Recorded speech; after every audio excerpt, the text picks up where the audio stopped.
এক সাউথ আফ্রিকাকে হারিয়ে দিল ফিন অ্যালেন। কি দারুণ ব্যাটিং করেছে বাইরে বাই। ৩৩ বলে সেঞ্চুরি করে নিয়েছে ফিন অ্যালেন। টি-20 বিশ্বকাপের ইতিহাসে এটাই মনে হয় সবচেয়ে কম বলে সেঞ্চুরি করেছে ফিন অ্যালেন। ফিন অ্যালেন আজকে 10টা চার 8টা ছক্কা মারছে। কি দারুণ ব্যাটিং করছে। আজকে সাউথ আফ্রিকা একমাত্র এই ফিন অ্যালেনের কাছে হেরে গিয়েছে। উড়াদুরি পিটাইছে বাইরে বাই, কোনো বলারকে তিনি ছাড় দেয় নাই। ফিন অ্যালেন দেখিয়ে দিলেন কিভাবে ম্যাচ জিততে হয়। সাউথ আফ্রিকা বরাবরের মতোই সেমিফাইনালে এসে বাদ হয়ে যায়। প্রত্যেকবারই তারা এই সেমিফাইনালে এসে বাদ হয়ে যায়। তাদের জন্য সত্যি খারাপ লাগতেছে।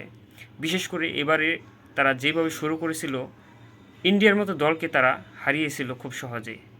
মনে হচ্ছিল যে এবার তারা বিশ্বকাপ জিতবে, বাট তাদের সেই সেমিফাইনাল পর্যন্তই থেমে যেতে হয়।